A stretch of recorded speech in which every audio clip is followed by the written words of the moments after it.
નમસ્કાર દર્શક મિત્રો, travadi લેક્ચર સિરીઝમાં આપનું સ્વાગત છે।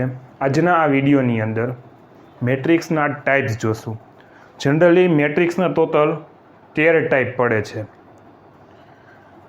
Square matrix, column matrix, row matrix, zero matrix, diagonal matrix, scalar matrix, unique matrix, transpose matrix, sub matrix, triangular matrix, symmetric matrix, skew matrix અને equal matrix. Total 13 પ્રકાર આવે છે। હમણાં તમે આગળ જોશો આ બધા પ્રકારના થોડાક ડિટેલમાં તો તમને આઈડિયા આવશે। આ બધું છે એકદમ ઇઝીમાં ઇઝી। ત્યારબાદ ટાઈપ્સ ઓફ મેટ્રિકમાં આપણો ફર્સ્ટ ટાઈપ આવે છે સ્ક્વેર મેટ્રિક્સ। તમે જનરલી જે કંઈ મેટ્રિક્સ બનાવો છો એ બધા સ્ક્વેર મેટ્રિક્સ જ હોય છે। એક્ઝામ્પલ જોઈએ આપણે।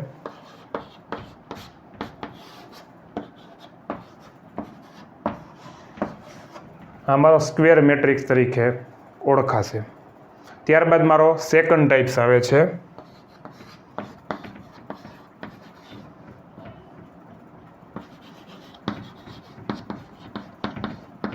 Row matrix.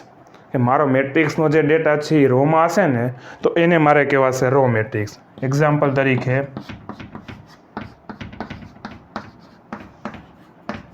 અમારો રો મેટ્રિક્સ કહેવાશે। ત્યારબાદ થર્ડ ટાઈપ આવે છે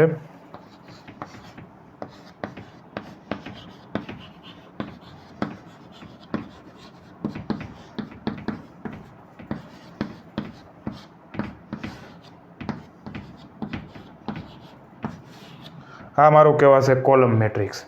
આ બધીની ડેફિનેશન હું નથી આમાં લખી મેં, બાકી ઇંગ્લિશની તમે બુક્સ બધી જોશો અલગ અલગ મેથેમેટિક્સની તો આ બધાની તમને ડેફિનેશન બહુ લાંબી આપેલી હશે, પણ આ એકવાર એક્ઝામ્પલ મગજમાં બેઠી ગયું તો આરામથી તમે આની ડેફિનેશન પણ લખી શકો। ત્યારબાદ મારો ફોર્થ ટાઈપ આવે છે ઝીરો મેટ્રિક્સ। મેટ્રિક્સની અંદર જે તમને ઝીરો જોવા મળે ને બધા તો એ ઝીરો મેટ્રિક્સ તરીકે ઓળખાશે।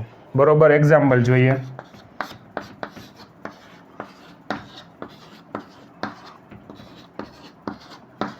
આ મારું ઝીરો મેટ્રિક્સ થયું।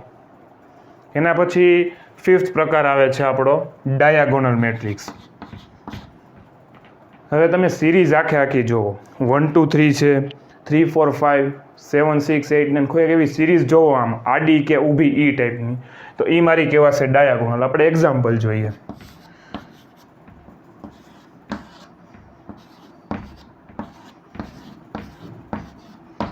બરોબર છે, જો આ મારી આખી એક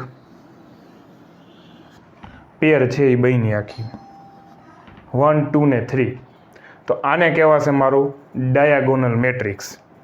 એક આ પ્રકારની આખી એક સિરીઝ બનતી હોય। એના પછી આવે છે સ્કેલર મેટ્રિક્સ। તો સ્કેલર મેટ્રિક્સ એકદમ ઇઝી છે, એક નંબર આપેલો હોય, આ રીતના આડા પણ બધાય નંબર સરખા હોય। આપણે એક્ઝામ્પલ જોઈએ, વધારે આઈડિયા આવશે।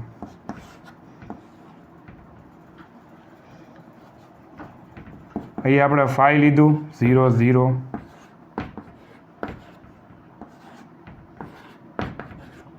બરોબર છે। જો આમાં જોવો 5 જોવો તો મને એક આમ આડી લાઈનમાં મળે છે, તો આને કહેવાશે સ્કેલર મેટ્રિક્સ। આની જગ્યાએ ગમે એ વેલ્યુ હોઈ શકે, એવું જરૂરી નથી। બરોબર, અહીંયા તમે જોશો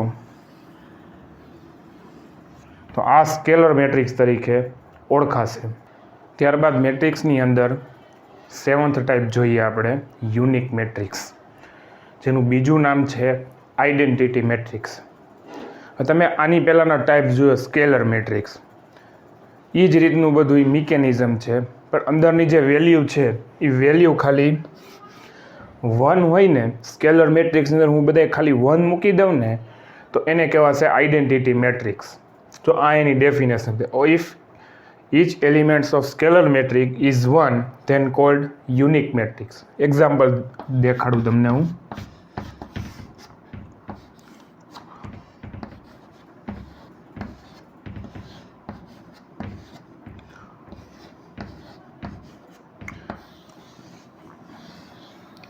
આ મારો યુનિક મેટ્રિક્સ થયો।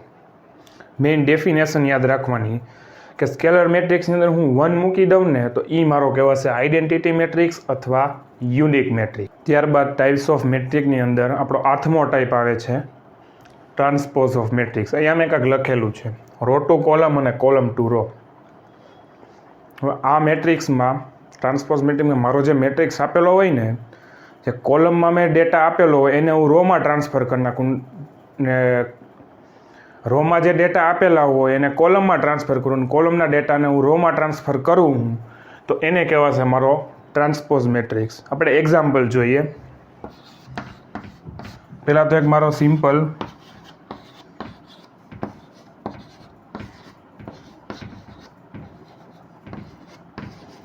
મેટ્રિક્સ છે. હવે આને મારે ટ્રાન્સપોઝ ઓફ મેટ્રિક્સ કરવો હોય તો આ પહેલાં મારા 1 2 3 છે, બરોબર. આ મારા 1 2 3 છે એ આ રીતના સેટ થઈ જશે. 4 5 6 એ પણ આ રીતના આડા સેટ થઈ જશે અને 7 8 9 રો ટુ કોલમ અને કોલમ ટુ રો. આ છે આખો કોન્સેપ્ટ ટ્રાન્સપોઝ ઓફ મેટ્રિક્સ. ત્યારબાદ ટાઈપ્સ ઓફ મેટ્રિક્સમાં આપણો 9મો ટાઈપ આવે છે સબ મેટ્રિક્સ. એક મેટ્રિક્સ મેં બનાવેલો છે એનો નાનકડો ભાગ બહાર કાઢી લઉં તો એને કહેવાશે સબ મેટ્રિક્સ. એક્ઝામ્પલ જોઈએ આપણે.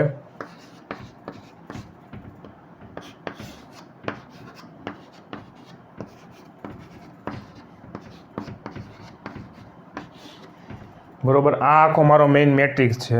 હવે હું આ ભાગને બહાર કાઢી લઉં, એક બીજા મેટ્રિક્સમાં ગોઠવી દઉં, બરોબર છે. તો આ મારું કહેવાશે સબ મેટ્રિક્સ. એના પછી નેક્સ્ટ ટાઈપ આવે છે 10th ટાઈપ આપણો ટ્રાયેન્ગ્યુલર મેટ્રિક્સ. કે મારો જે મેટ્રિક્સનો ડેટા આપેલો છે એ આખો ટ્રાયેન્ગ્યુલર ફોર્મેટની અંદર મને પ્રોપર મળે ને તો એ કહેવાશે મારો ટ્રાયેન્ગ્યુલર મેટ્રિક્સ. આપણે એક્ઝામ્પલ જોઈએ.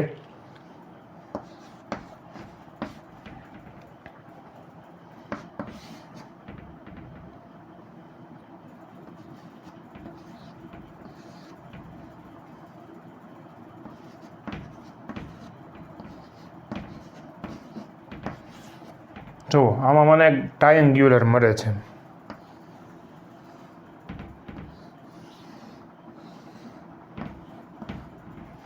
વન 2 3 4 5 6 બરોબર. અપર ટ્રાયેન્ગ્યુલર અને લોઅર ટ્રાયેન્ગ્યુલર આવે એટલે આ મારો પ્રકાર છે અપર ટ્રાયેંગલ. એ જ રીતના લોઅર આવે છે. આને આ ટ્રાયેંગલને ઊંધો કરી નાખો તો એ મારું કહેવાશે લોઅર ટ્રાયેન્ગ્યુલર.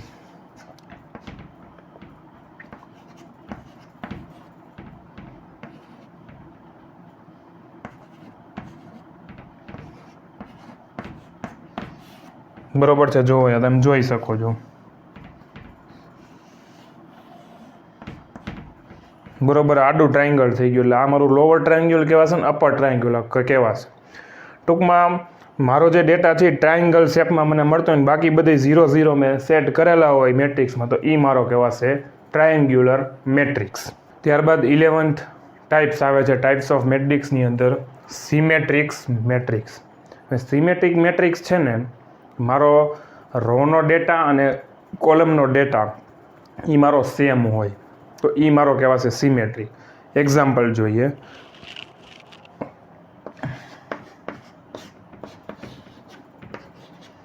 બરોબર, આ સિમ્પલ આપણે 1 2 3 લખ્યા તો આ રીતના આડાઈ પણ 1 2 3 હોય. અને નેક્સ્ટ આવશે તમારે 4 5 6 7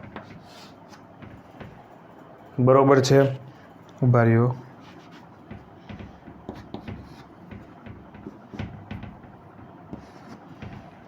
કે મારો જે ડેટા છે એ રોમાંય સરખો છે અને કોલમમાંય સરખો છે.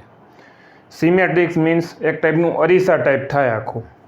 રો અને કોલમ વાઇઝ બે ડેટા મને સરખો મળે તો એને મારો કહેવાશે સિમેટ્રિક મેટ્રિક્સ. એના પછી આવે છે સ્ક્યુ મેટ્રિક્સ. તો સ્ક્યુ મેટ્રિક્સની અંદર જે મારો ડેટા છે ને જે મારો સ્ક્વેર મેટ્રિક્સ હશે બરોબર એમાં થોડીક નેગેટિવ વેલ્યુ એડ થઈ જાય તો એ મારો કહેવાશે સ્ક્યુ મેટ્રિક્સ. ફોર એક્ઝામ્પલ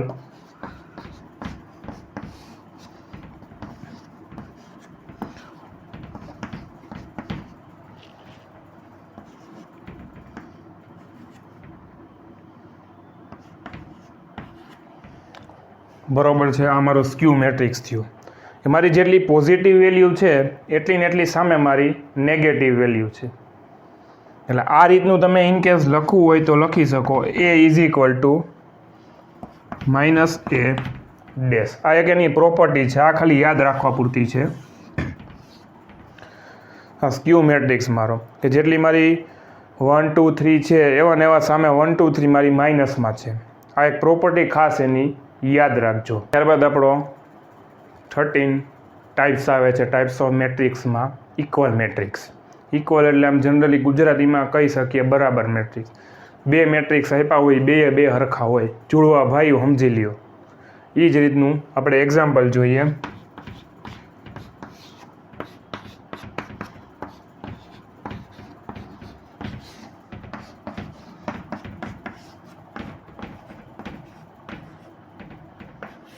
આ મારું ઇક્વલ મેટ્રિક્સ થયું. બે હરખા છે એ અને બીની અંદર. આ આપણા ટોટલ 13 પ્રકાર થયા ટાઈપ્સ ઓફ મેટ્રિક્સની અંદર. જો તમને આ વિડીયો ગમ્યો તો વિડીયો લાઇક કરો, શેર કરો. ચેનલ પર નવા આવો તો ચેનલને સબસ્ક્રાઈબ કરો. કમ્પ્યુટર રિલેટેડ કાંઈ પણ નવું જાણવાની ઈચ્છા હોય તો અમારી ચેનલમાં તમે જોઈન્ટ થઈ શકો છો. Thank you. જય હિન્દ, જય ભારત, જય ગરવી ગુજરાત.